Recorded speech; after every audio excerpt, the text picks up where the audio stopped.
Welcome to the Holly Hughes Podcast. Today I have my friend and amazing person and creative editor. I don't even know what kind of editor I would call you anymore. Like, I know you have a word for it, but we'll get to that. This is Lorin Oberweger, who is a highly sought after editor, ghostwriter, and an author in her own right with over 30 years of experience in publishing. So thank you for joining me today. Thank you for having me. I'm going to just be completely transparent. We had a Mercury retrograde moment where the screen went blank, but Andy Go is my producer, and he didn't believe in the woo-woo and the stuff. And now I am making him a firm believer. So thanks for coming back. Thank you. My pleasure. I said I would keep my hands to myself and cooperate. When I'm a guest on podcasts, or even sometimes like I wear bracelets and I just spin it or hold it to try to keep my hands in place. Yeah. But that I was going to get into later, because you also did work with TED Talks, and that is part of my TED Talk story. So I'm going to slightly try to be linear. So if you were going to explain who and what you are and what Free Expressions is, which is one of the best workshops ever, because it's multi-layered, how would you, as the person who created, describe it? So I have seen it described as a boutique literary services and workshops company. So, and I think that idea has to do with, it's not, kind of a big factory of editors where you're getting sort of an anonymous person reading your work. It's very hands-on. I think that's the boutique kind of quality. There's the editing work that I do. And just to explain that briefly, I would consider myself a developmental editor, first and foremost. And I won't go through all the tiers of potential editing, but the developmental editor really takes on the whole of a story, from kind of concept to plotting to character development and world building and voice and point of view and kind of the big picture stuff first, the organization of scenes, everything. And I think when many people think of editing, they're kind of having an idea of like copy editing. That's somebody who has a red pencil back in the day, kind of working on the hard copy manuscript and correcting individual lines. And even when I do the line editing portion of what I do, it's still very developmental. It's a lot of conversation on the page. And it's different from kind of going a few tiers down to copy editing, proofreading. I don't really do that kind of work. I'm really trying to help people develop and execute the best possible book that reflects what they are trying to accomplish. Yeah, you're really good at diving into other people's voices. Yeah.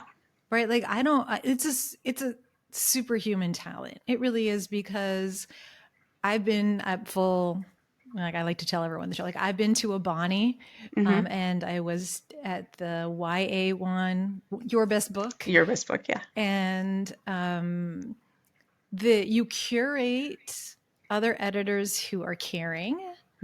And there's, like, I like to say to everyone, there's always one in every group. There's one person who kind of grates, but that's part of the process.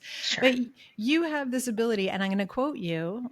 I have quotes with a lot of the people I've been talking to in ways that you impact me that maybe you didn't even know. But it was at a very early draft of probably Dear Dead Drunk Girl, whose title you also gave me. You're like, why aren't you just calling it that? I'm like, I have no idea. And then you said, you could do that, or you can make it better. And with that sweet voice of yours and your kind face, with all the ruthlessness that was really behind it, which was, this isn't good enough, do better. But like in the way that you did it, it gave me permission to actually explore imagination and storytelling. Great. Yeah. So that is a gift that you give your clients all the time. Yeah, I do feel like I've cultivated over obviously many decades that you cited the ability to, allow for almost every writer's sort of defensive response or, justifications. And I'm a writer. I can do that myself when other people are critiquing my work. And then I kind of think of it as gently circling back. Okay, if they are resisting something early on in our discussion, we'll go on and then I will try to bring them back. And obviously, if they're resistant a few times, I'm not going to, hammer them over the head with my thoughts. But I do think too that people who come to my workshops and who hire me for editing are already are ambitious writers. It's not it's not an insignificant expense, the workshops or the editing. It typically attracts people who have been at it for some time. I designed everything that I do for that audience, for intermediate, advanced, and published writers, because I felt like at the time, especially when I began, obviously a long time ago, there just wasn't much out there for those folks.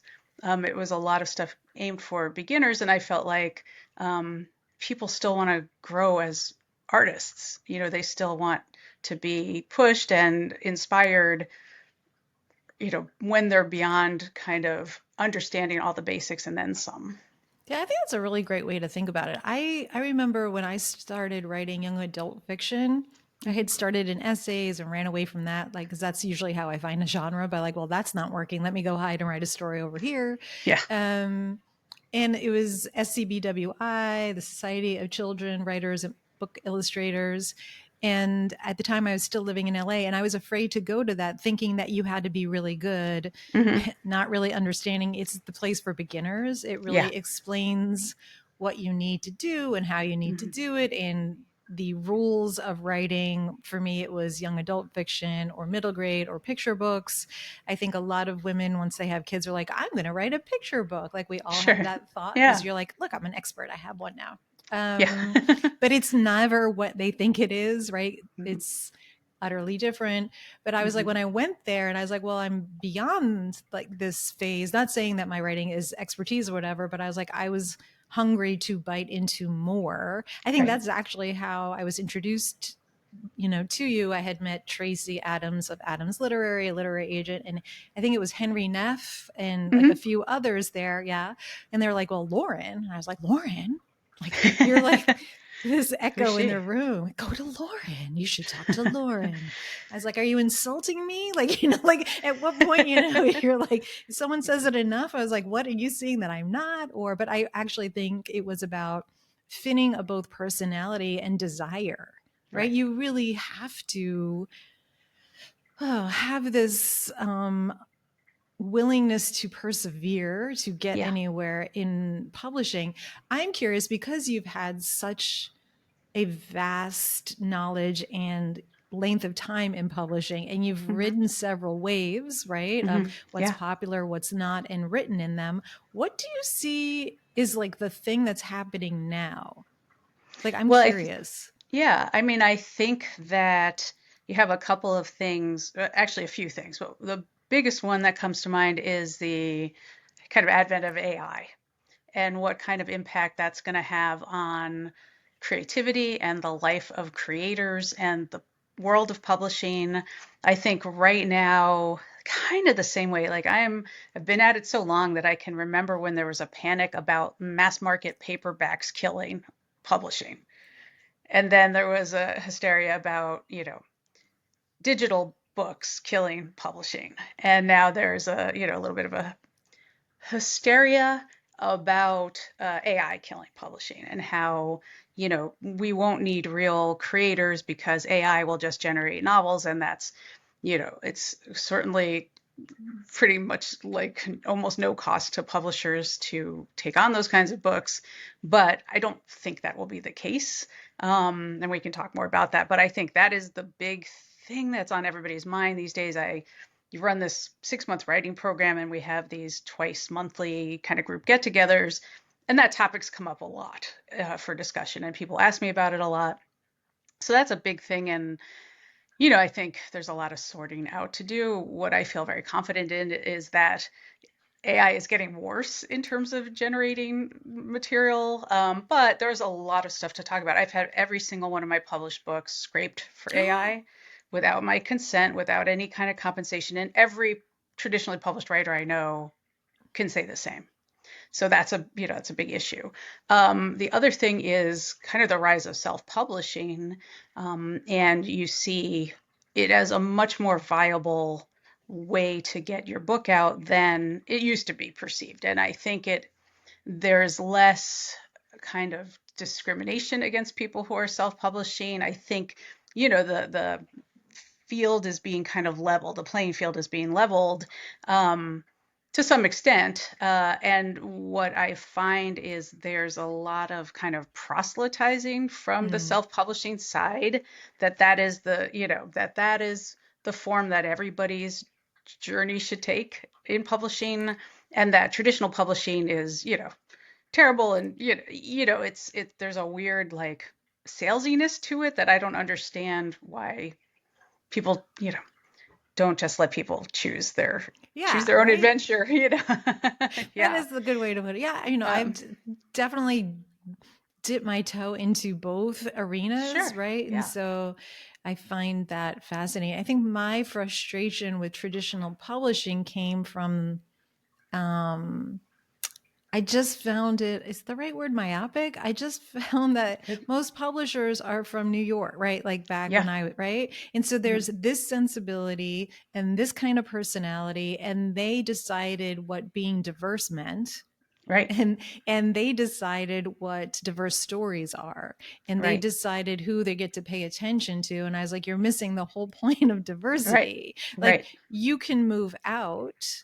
Like, what if publishing wasn't just housed in a really expensive city? Yeah.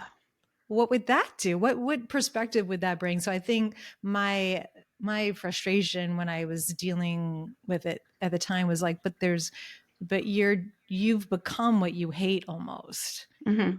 Yeah. And I think that's because, I think, we're talking about the big five publishers, because there are a lot of really great, medium size and smaller presses that do amazing work and, are helping writers really get their work out there and are offering decent advances, maybe not the big 6-figure ones that you hear about sometimes, but, are really doing wonderful, wonderful work, and they aren't as myopic. And I do understand that. I think what happens too is that when you're in traditional publishing, as an employee, an editor, whatever you're doing, you're constantly having to prove your worth in the form of the books that you've chosen. And it comes down to a numbers game.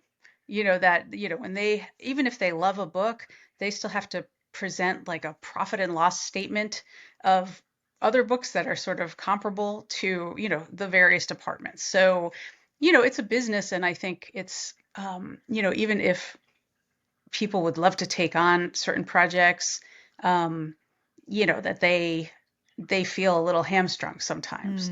And often it's the case that when they do take a risk, if they can make a compelling case, those books pay off. But it's really hard to do if you have a string of like beautiful gems that sell 2,500 copies. It's hard for you to get a raise and a promotion, at the publishing house. So, I always try to remind people it's a business. It's always been a business. And it's, it's actually not harder to get published today than it's ever been. It's just that there are more people doing the work of writing and more people who I think have an expectation that, there should be more of an open door. And I think that's what leads people to make their own opportunities in self-publishing. It's perfectly valid to feel all the things you feel. It's not inaccurate. It's not wrong. Yeah, no, I honestly, it's like I had an agent. We parted ways just post COVID, so it's not something I want to do. I'm watching my friends. I didn't realize how often agent turnover actually is with writers. Is that something that you talk about in any of your workshops, like the reality of that relationship? I would say I talk about it much more with my individual clients who are going through that or are planning to go through that. My workshops are very craft intensive. So, we don't get into that much of the business of writing. I certainly have put on webinars about like querying and synopses and the pitch package and that end of the business, but not on the career level stuff, which I think can be useful. And, we do a Q&A at the end of every one of our, breakout novel intensives, and people will ask questions about that. And, I do them with a literary agent, Donald Moss, who's also been in publishing even longer than me. And, we will definitely have those discussions when asked, but it's not necessarily a built-in component because, we're really focused on the creation of amazing books more than, okay, what happens after you create all that? Now that you have something awesome, let's go through the thing. Yeah, no, I think it was fascinating because I had talked to a lot of people, and when I was going through the query trenches, it was never an issue about the writing. They just didn't know how to sell what I wanted to write and the stories I wanted to give. Mm-hmm. And I was like, oh, okay. Okay. Right. That was like, there's nothing you can do or say about that, but that goes back to that. It is a business and the agent's job is to sell. Yes, absolutely. Publishing wants to make money. So that is the antithesis of all the hard work that goes into a book. Like, what would you say 100%. Is the average length it takes a person to write a book nowadays? Oh gosh. I mean, truly, I've had people who have taken a decade and eventually became a really wonderful success story. And I've had people who've written a book in 6 months. I think the average for, I would say probably to get through multiple revisions, let's say, first draft and a few revisions, it's typically, I would say, averages at a couple of years. I think there are definitely people who can do it faster, people who take much more time. But if I had to just like instinctively pick a number, I would say that would be about the sweet spot. Yeah, I was just saying that because I think people who don't write, right? They don't like, sometimes I feel guilty when I read a book in 2 days. Mm-hmm. Like, well, you should savor every line. Yeah, I'm like, oh, this, like, I don't know how long this paragraph took them, or especially if I really love it. And I was like, oh, then they sold it, and it took 2 years after it got to the publishing house to come to me. Mm-hmm. This is 5 years minimum of work right here, and I just slurped it down like a melting hot like milk chocolate bar.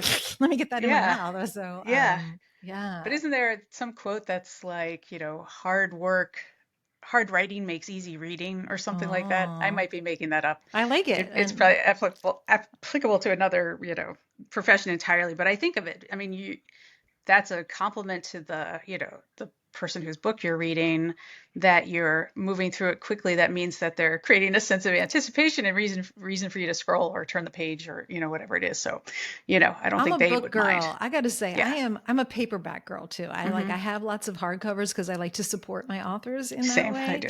Yeah. So, but I've been reading because I'm lucky enough to being receiving ARCs lately. Yeah, I hate reading on a screen. I'm like, it annoys me. First of all, I can't make notes like the way I want, or I can't circle, or I usually, when I love something, I put a little star and I can flip through a book. I don't know. It's tactile for me. And the smell of the paper. I'm really picky about the paper. Yeah, I understand that very much. As somebody who's sort of had that critique of works of mine that have been published, it's really great when something is well made and has your work in it compared to something that feels cheaper. I am completely eclectic. I will read in every single form. I tend to, first of all, of course, I read on screens for a living. That's how I make a big part of my living. I would need new glasses often. I do all the, but I find like the backlighting and all that really helps me with reading sometimes. Like I'm getting there, I'm getting up there, but I love audiobooks. I love, I like, a paperback, hard copy. But what I also love is that hard copy books have gotten more and more popular with the advent of digital books. So people are also making that choice, just like, people like vinyl, even though we had, CDs and, MP3s and all those things. So we like a tactile experience. I went actually into like a record store not too long ago, And I was like, I'm pretty sure these are from my bedroom as a teenager. Like, I was like, and now they're $80, $90. I was like, Oh do you yeah. remember, like, it was was it Tower? Oh Yeah, it yeah. was Tower Tower. Music. Yeah. Oh, Yeah. like Sam walking Goody's is in. another one. Yeah. Yeah. Yeah. Well, I Tactile. recently, I mean, it's been a few years now. I don't know if you can see, I have a turntable, and I had no albums, so I had to go back and get albums. And a lot of it was like, oh gosh, I used to listen to Prince Sign of the Times on, in all these forms, and now I'm going to get the album. And, it was kind of recreating, of course I have a good amount of new stuff, but it was also kind of going back and recreating the stuff that I loved from like my teenage years. And so, yeah, Yeah. I get it. I I keep thinking completely about get the it. sound that like cleaning the needle makes. Yeah. Does Yeah. that still exist, or is it like, Yes. I mean, okay. I haven't really cleaned the needle because I think they're better. So there's not as much to do with that. But yeah, like that first putting the needle down and that little crackle, it's like Yeah. it's the sound of anticipation, which I Yeah. love. That's what good writing does too. Exactly. So like when is your next Bonnie? What's coming up for you? Because you're Yeah. busy. Yes. Yes. And I just had a big conference to celebrate the 30th anniversary of Free Expressions, and that was the biggest one I've done, and bringing in like 10 different speakers, and that was a big deal. And so the next one is a virtual breakout novel intensive. Actually, I take it back. The next one is in September, and it's called Beyond the Breakout, and it's a even smaller group workshop and retreat with just 12 people, and we're all going to be in like an Airbnb together, and it's much more. It's even obviously smaller because I found that Don, who's the key instructor, really does so well in that small group kind of setting. That's so And his thing. he's really good at keeping track of people's stories, and so it can be really personalized and really cozy. And I love, one of the things I really love is the community that comes out of what I do. So I just love the opportunity for people to connect with each other. So that's the next one in Branson, Missouri. Ooh. And yeah, I was trying to find places that weren't Orlando only, because I've done other things like that here or nearby, where you could find a giant 12-bedroom house to rent. There are only a few places like that. So that's coming up. And then in November, we have a virtual breakout novel intensive, which is obviously a virtual version of our workshop. And at some point, we were doing it during the pandemic. We were kind of replicating the week, but just online, because people were home, and it kind of made sense. But at some point, when people started kind of going back to their jobs and their lives, I thought it might be better if we spread it out over like 6 weeks. So it's once a week class with Don, and then a supplemental class, and that's turned out to be really popular. So it's a way that people can still do it. From It's the making my fingers itch. I was like, well, like I think I met my critique partner, Nikki, through Oh yeah. YBB. Yep, we talk like almost every day. Yeah, She awesome. is a girl who just likes to study the craft. She can tell you Yes. everything. This is her Yeah. thing. Yep. We have very different styles, very different ways of doing it, but very supportive. So you do create this fabulously interesting supportive environment, and everyone writes different genres there. Of course. It's Yeah, not just absolutely. one thing. So I wouldn't Mm-mm. want anyone to think that just because I said young adult, that's all there Yeah. is. It's No, it's not. everything. Yeah. But Don is a trip. Personality wise, Yeah. Yeah. he delivers. So, and Yes. so does Yeah. Brenda, and you have Hmm. Rob. I mean, Hmm. you bring in people to create like this magic. So I did the Bonnie in Oregon. Hmm. So like Yeah. what I also like about your workshops is you remove us from the world we are Hmm. occupying.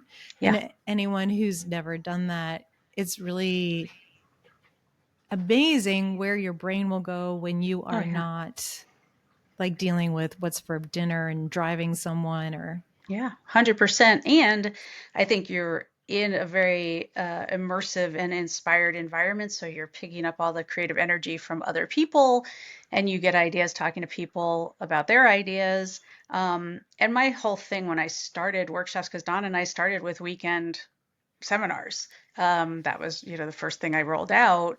But I knew again, as a writer, what I wanted to do, and I wanted to make sure people were fed on site, because I'd been to ones where you were just kind of on your own and you miss so many opportunities for connecting with people. You feel weird and insecure about, where you're going if you don't know the area.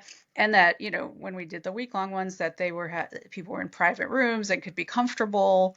I again, it's, I design a lot of things around my own standards and values as Right, a you don't writer. skimp. That's what I'm saying. That's Yeah. super important. I remember like even walking, and it was like cold and raining, shockingly. It was, In and in Hood River, Oregon. Yeah. in Hood, right? Yeah. But I was walking, and I was walking by all these birch trees, and all I just saw in their knots was like eyeballs. I just felt like I was watching. I took this whole series of being watched, and then that idea of being watched found its Hmm. way into my Yeah. work. Oh, Just, yeah. or I also went for a walk, and there was like a bunch of like homeless people like living under a bridge there. Hmm. And like even that experience of like, where do you look, where do you not look? I was like, your senses become heightened in an Absolutely. observatory and experiential way. And then Yeah. that finds its way onto the page in a way that, it's amazing to grind every day or get your word ass in chair time Hmm. and do Hmm. that. But also leaving the familiar is, Yes. I think it's so important.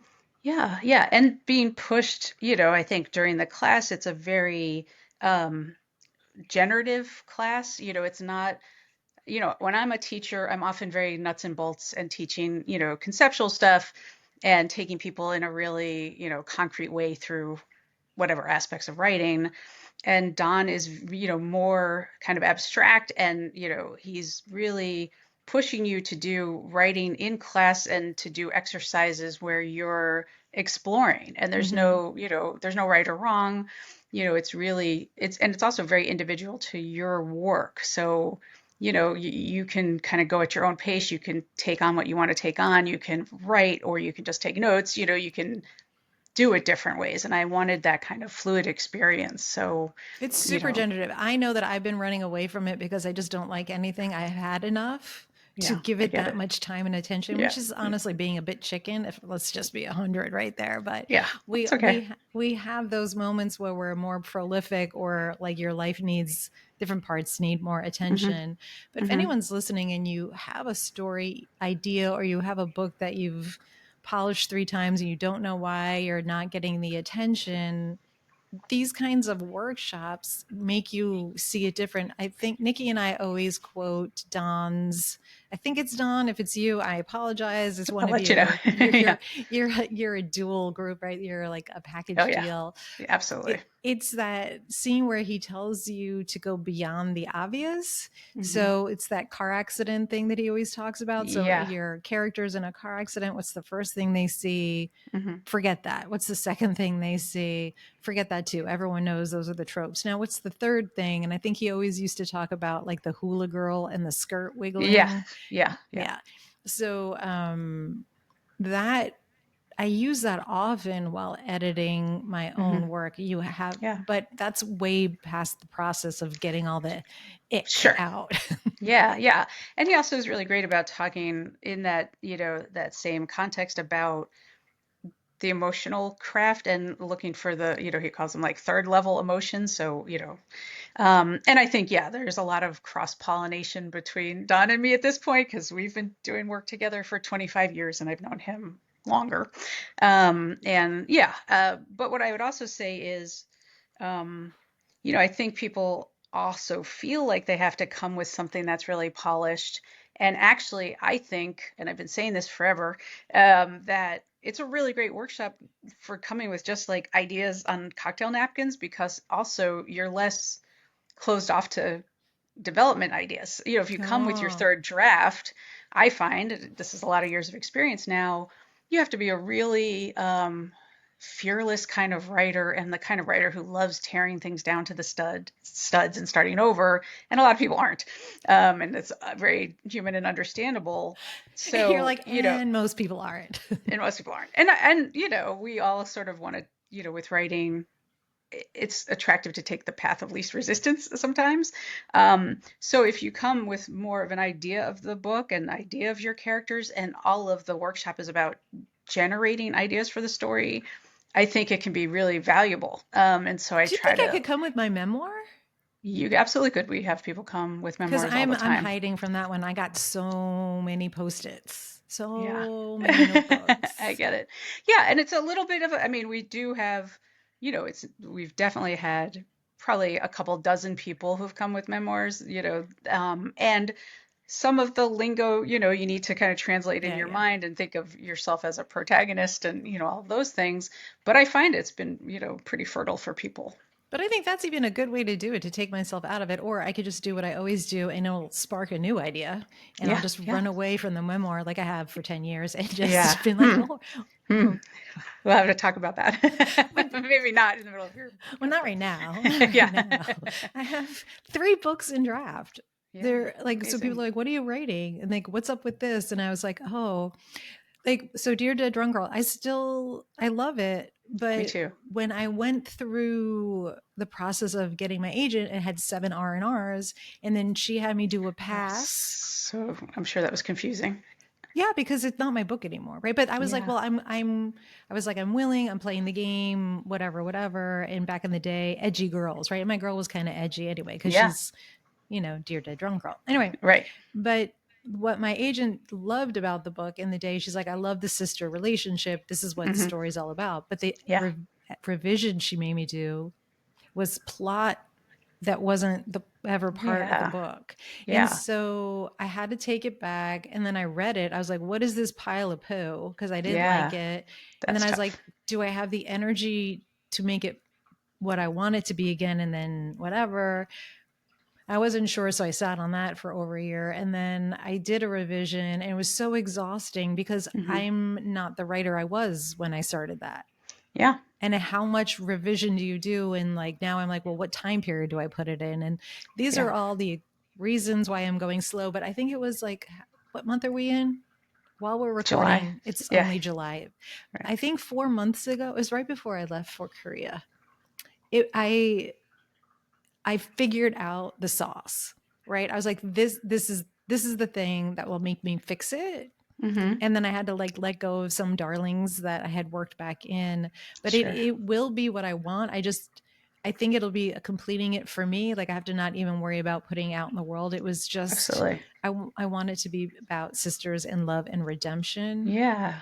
I love that. not the Yeah. plot driven, crazy psycho girl that she became. So I've asked other people, like, when do you walk away from something? Hmm. Do Yeah. you ever tell anyone to walk away? Do you just like, what would you tell someone?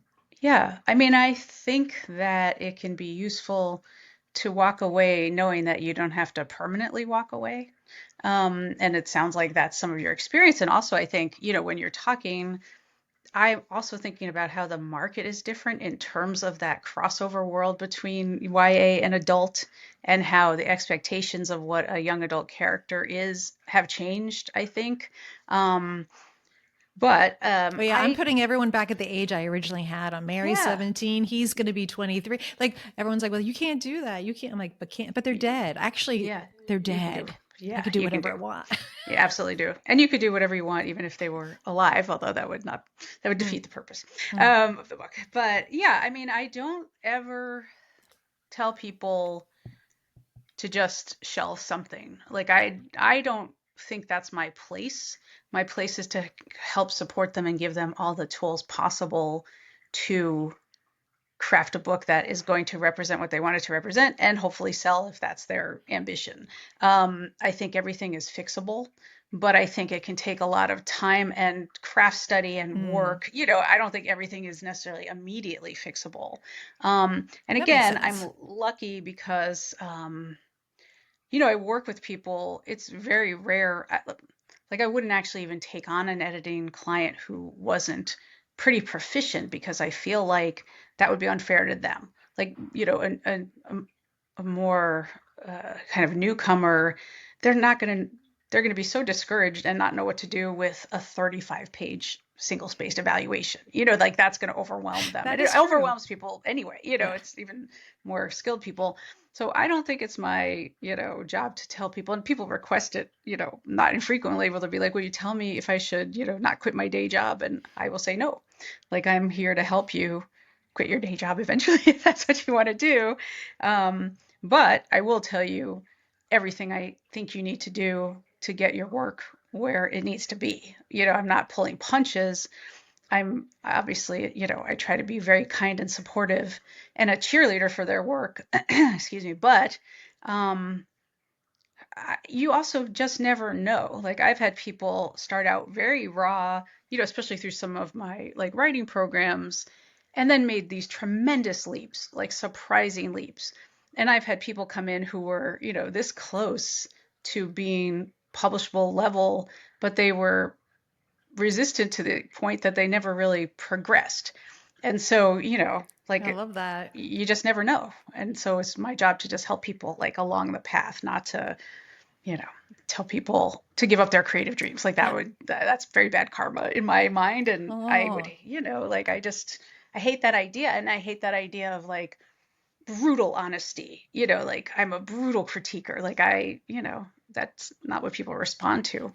I got a brutal So, critique from someone I met in one of your workshops. She literally wrote blah, blah, blah on board. I was like, yeah, oh, because I know you. Like, what was that? yeah, Why did you have to do that? It's a first draft. I'm clearly stuck, which is what I yeah, sent when I gave you the papers. I'm stuck. yeah. And how did that make you feel? It didn't make you feel like energized to keep working, No, it made me want to like, throat puncher, honestly, in my yeah, brain. I'm a big baby. Like, I often admit this. When I first get notes, I never read it really what's on the page. I just yeah, and it takes me a day or two to process. Then I read it again. I'm 100%. like, oh my Yeah. God, that's what you said. Oh, You didn't yeah. tell Oh, me no. I'm just whatever. And Yeah. then probably one of my weaknesses as a writer is that I wish I could go faster. Yeah. Right. Like Like, I know that I need time away because if I'm hmm working on something, then I get too close. I know hmm something's wrong, but I don't have the ability to evaluate it, to know what to do to sure. fix it. Right. So That's why taking people six, like me exist, yeah, thank because God. nobody really does. But like 6 months away sometimes sounds forever to me, or a year hmm away hmm sometimes like sounds forever, but it's necessary to gain Yeah. perspective and then take Yeah. whatever you have learned, or hopefully you learn. Right. And I have said this a lot that, with people who are, let's say pre-publication, if, that's where they are. I'll say like take your time because once your ebook is accepted and you're in that publishing, cycle and the pipeline and they're looking for another book from you and you're trying to write book 2 while you're promoting book 1 and all that stuff, this is the only stage in the process where you have the luxury of time and perspective in a different way than you do once you're, kind of swept into the whole, the whole Machine, into the machine. Yeah, machine, exactly. the Yeah. machine. Are you writing The anything juggernaut. right of your own right now? I am. I've had my own fallow period. So, I mean, obviously, I write things for a living in a way, and I'm writing craft articles and all that. Um, I have been really interested in an anthology that I'm sort of slowly crafting of short fiction, having to do with kind of a speculative treatment of the issue of reproductive rights. Ooh. So I just had a story. It so happened that I had this idea. I've had it for a couple of years now and have had a lot of ideas, and I'm kind of poking around with it. And there was an anthology produced by this literary magazine called Hypertext, and they were actually looking for stories that literally fit right into this theme. And so I made myself like write one of the stories like fully, um, and sent it off and got it accepted. And the anthology just came out literally like a couple weeks ago. Woohoo. But I just kind of finding my way around. I have so many ideas for stories, and then I have another idea for a series that I'm again just kind of playing with. But I had to write 8 books in 5 years, between ghostwriting and my, romantic Novelitis. comedies. Yeah. Yeah. And I think I just burned out, and that in addition to editing and teaching and putting on workshops and all of that. So I'm just kind of like dipping my toe, back in the water again. I love that. Yeah. This one, I think I started noodling or writing essays again, which I was good. Like that used to be a way I sold them a lot. And then I Yeah. just Yeah. kind of stopped. And then just like everything, right? There's a season with everything, but I'm going back to that. I'm going back to memoir, and I still love short stories. I just find it harder to kind of place. Like I have the beginning of a short story that started in a workshop. I mean, like maybe decades ago. And it's very me. It's very magically, realistically bizarro, but basically a girl is walking around and she's holding, I think I added vampires at one point, but basically she has I think I did. Where did I send that? I can't even remember that, but basically the girl walks around with a bowling pin, but she keeps it wrapped like a baby. Interesting. Yeah, I love that. I mean, I'm also so bizarro, right? Yeah, like, but I love it. And I mean, like all the ideas I have for this anthology are, horror kind of inspired or science fiction inspired. They're not just our normal world, because I also love more speculative things and magical realism and horror and, all those genres. And I do find that I have had this cycle in life of getting burned out on long form fiction writing, and going to short fiction because, it's gratifying to finish things. And then to also be able to send them out and see if anybody wants to do anything with them. Like that's, it's incredibly satisfying. I actually think you're just making me remember. I'm like, oh my God, I finished that story. And like I had a vampire go after her because he was like, why are you walking around with a dead baby? Because I don't feel anything from this baby.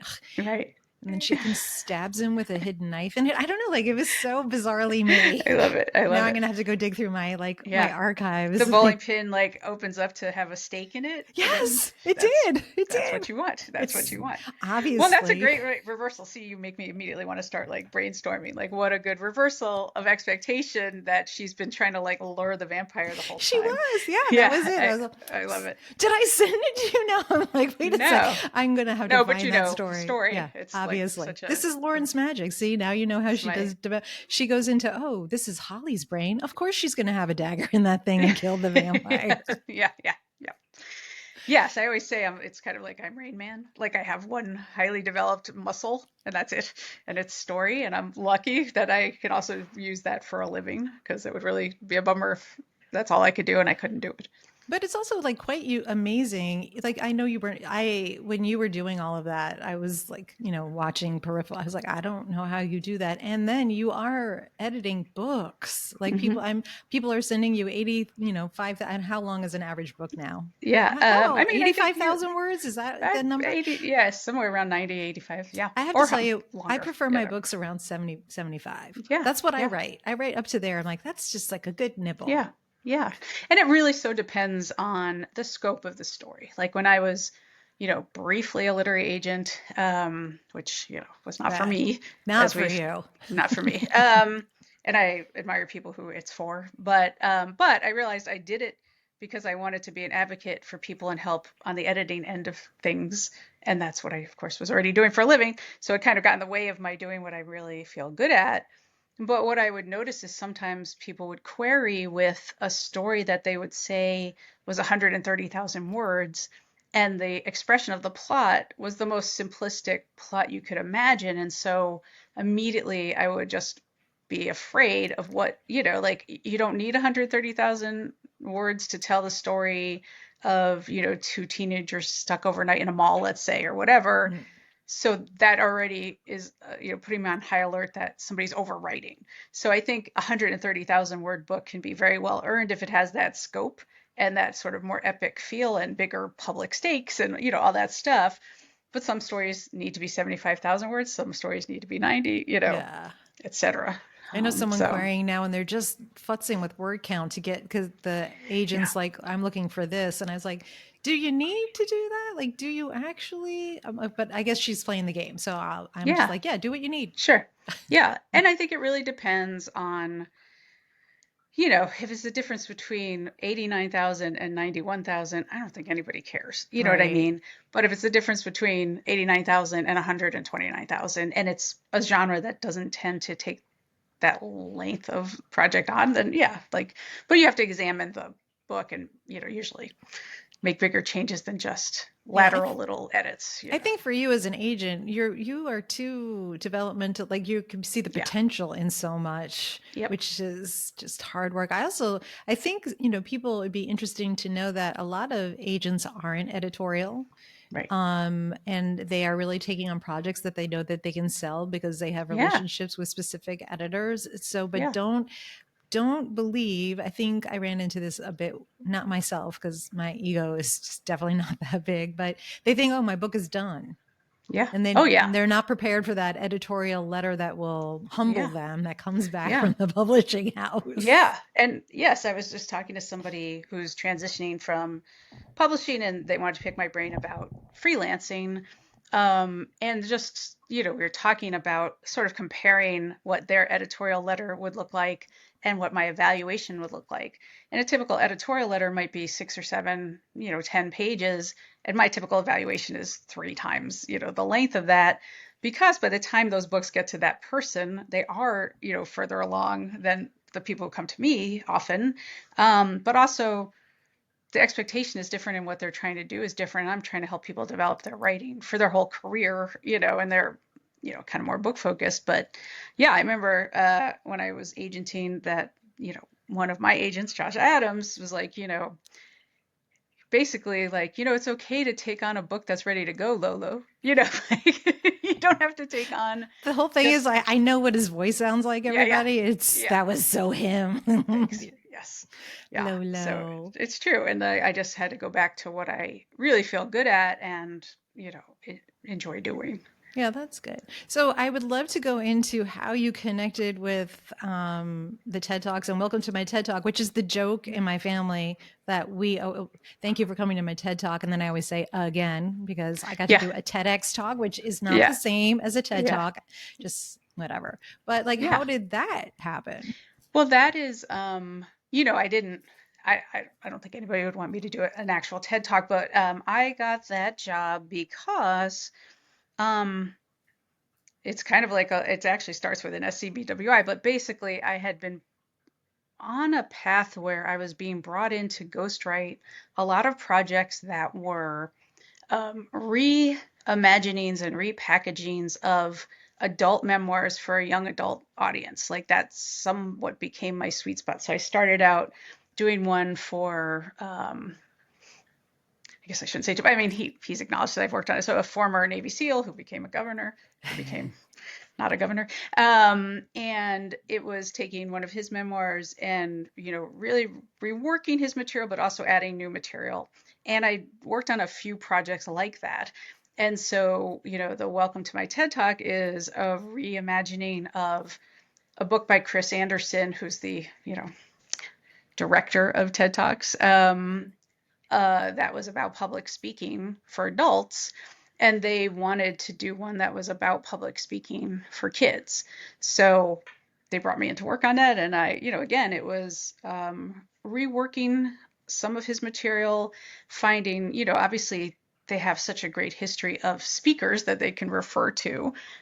So trying to find more speakers that would be relevant to the younger audience. So kind of reworking those and then adding completely fresh material. So, we worked together kind of virtually. But yeah, that was just a project that, it kind of became something that I was known to be good at. And I really loved that book, actually. I think it's one of my favorite of those ghostwriting projects. Not really ghostwriting because I'm on the cover. So it's, co-writing, I guess. So yeah. It's just that his books had been published by the same publisher who had used me for other projects, so they thought of me. I love that. Yeah, me too. I love that. So have you ever done any work with like anyone who does like audiobooks at all like that? Like I've never honestly listened to a single audiobook, but I see a lot of narrators online and I'm like fascinated. So do you ever work with anyone like that at all? Or is that it hasn't a whole other lane? Yeah, it's a whole other, I mean, the way that I wouldn't say I've worked with them, but when the audiobooks of the 3 romantic comedies were, being produced, my co-writer Veronica and I got to choose the narrators and, like that was the amount of input we had. That's pretty good though. It was great. And I mean, we had 3 each to choose, it wasn't like, oh, they gave us 20 options. And we, like I don't necessarily love the male narrator for the 3rd book. Like that's the one that was a little bit of a misfire. But the first books, it was such a revelation actually to listen to my book as an audiobook and hear it and like experience it in such a wholly different way. It was so exciting. And I would have these moments where I would be so swept up and think, that person said this line better than I thought it when I wrote it. Ooh. Like they gave it an interpretation that wasn't even my interpretation. But it was like it added something. And so that's a thrill. But I'm open to any of that kind of work. And I do love audiobooks. I like to switch around. Like I like to be reading something, then go in my car and listen, pick it up and listen to it and then go back and read it. That's cool. It's really cool. I mean, that's a cool new function, that. I'm wondering if that would be safe for me.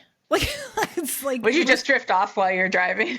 Just end up wrapped around a tree. Getting grossed. I'm like, it's already bad enough that I try to sing and dance in my car. Like my mom was in my car once and she's like, my whole life, I'm wondering what makes you so mad when you drive. I'm like, what are you talking about? She's like, the way you tap your thumb. I'm like, this is the beat of what I'm listening to. Yeah, she's like, oh, that makes a lot more sense. That's funny. We also in a separate conversation should unpack that assumption. Like my daughter is a teenager and my favorite thing to do is embarrass her when she's in the car with me now because I only, she'll be leaving soon. Parental rite of passage. Yeah. Correct. So I forget, what song was it yesterday? I think it was like one of the songs I do a Zumba class, like in a Zumba. And so I was like, and she's like, oh, Mom. And I'm like, Mom. There's a cute guy in the car next to us, babe. She's like, stop it. Just like, add a vowel to every word, Mama. Ma. But I think for me, it's fun. She laughs, but she's bright red. Love it. I think that I think I would forget to turn if I was listening to a book. Yeah. Especially right? Like that is what I'm worried about. But I can do that with just my own thoughts. I don't need, it's not necessarily just the distraction of a book. It can be music. It could be just getting in my head. So, I don't find it's a huge material difference, but I think it's a valid concern. All right. Well, now I have a new thing to try, which makes me very excited. So if you were going to give like one developmental tip, I should also say, and we'll say this in a few more minutes when we wrap up, but Lorin, if you join Free Expressions, like email list, which I am on, they give prompts. Yep. Like for nothing. It's free, people. It's free. Oh yeah. And craft articles too. They're awesome. So thanks there. But if you were going to give a developmental tip that is universal for most people who come towards you, what thought would you give them while they're writing or editing? Can I give 2? Yeah. Can I give 12? No, just kidding. Yeah, you can. So the first one is to really understand what character agency means, that it's helpful. This isn't like it doesn't apply to every single book, but it's very helpful to have your character have the will and ability to accomplish things in a story and to want things and to come into the story wanting things and to try to be the agent of change and progress in a story. I think too often people start with a character who is victimized by circumstances and kind of inert. So I have, whole webinars on character agency, but I think it's a really important concept to understand and embrace. And the other one I think is understanding scene structure. This is also another big topic of mine. I love to talk about it, but to understand how novels or memoirs are organized into this developmental unit called scenes, and understanding what a scene is built around, which is, again, kind of to go with the issue of agency, a character who is trying to make something happen and meeting obstacles. And there are a lot of other parameters. I won't, give the whole lesson, but those two things, understanding agency and understanding scene structure, will take writers so far. Like it really will help them create what you want to create in a reader, which is anticipation and investment, and to help us feel like we're in good hands as readers. So those are my two. That's a really good one, because I know my first drafts, like I'm always writing my way into a story. I know this about myself, and I try not to judge it. I'm like, all right, 25 pages that will get me to where I need to go. It's fine. Exactly. Yeah. But also I used to have the habit of not having my main character make a choice. Yep. Right. So the world's acting on them, but it makes a huge difference that the world can act on them, but then they choose what to do. Yeah, absolutely. And if you just have characters, that ends up with what we call like episodic fiction. If you only have a character who is only moved by things that happen to them, other people's agendas, circumstances befalling them, then as readers, we get anxious because we don't know when the next thing's going to come along. But if a character is trying to make things happen, we know that we're along for that ride, and we're going to participate when they're trying to make things happen. And of course, you don't want them to succeed that often, because that would end the story. But it just creates so much more momentum. And again, like that anticipation you can't really understate how important that is. We read because we're anticipating something every moment along the way, and kind of the ultimate anticipation of where the story is going to end up. Yeah, for sure. It's one thing I think I've always tried to fix in my opening of Dear Dead Drunk Girl, and I figured it out. And I was like, it's just like a word. I just had to like change a word or a sentence or maybe the rules of my whatever. Like I did. I unpacked all of that. I was like, oh, I need a different rule. I mean, you even said to me once, this is the rule I just figured out. And you won't remember because it's been forever. And if you do, you could just nod and pretend. Yeah. But like her bar is covered in pictures, right? But I changed what the pictures are. You're like, you have this setup, but there's no payoff. And I was like, yes, I know. Like, I know I have this flaw, but I never had an answer that satisfied me. I was so busy satisfying the R&R or make it this, but I've had the opportunity now to satisfy myself. Yeah. And awesome. Now I'm like, yay. Okay. I'm going to have to finish this book already. It's annoying. I mean, I've always loved it. And also, I still feel such a kinship with otters as a result. Like I have two stuffed animals. I have them. I have two plushies on my bookcase that are otters in honor Literally, of that. anytime I see a meme with otters, like you come to mind. I always I have to stop myself from like forwarding them or just being like, look, another otter.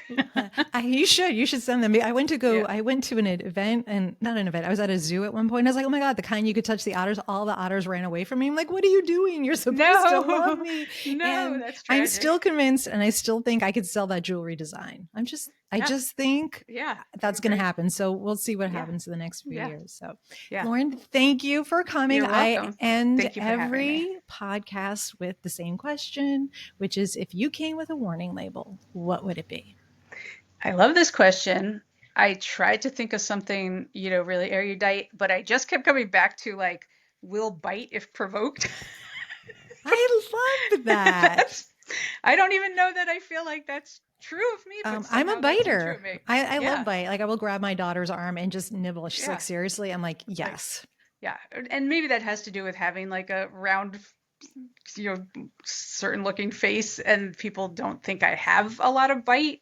And sometimes I think they're surprised, but I don't know. That's what I was like, no, that's the one. Like, that's what it is. So we'll bite if provoked. I'm 100% satisfied with that answer, because if you're not watching, if you are just listening, she has the sweetest smile, and she just gave me the sweetest little grin. We'll bite when provoked. It's true. I mean, it's true. Okay, I like this. So everyone can find you at free-expressions.com. Do you want them to find you on Instagram or anywhere else, or do you want people to go there? Yeah, I mean, it's free _expressions _lit, maybe. I think I set up a lot of these accounts and then later was like, I should have made things easier. And then it's free.expressions on Facebook. And I can't remember. It's like, we'll put the links underneath. I'm not on X or some of the other ones, but yeah. Me neither. Same. I mean, obviously. Well, thanks again, Lorin. Of course. See you guys soon. Thank you so much again for having me. I loved it.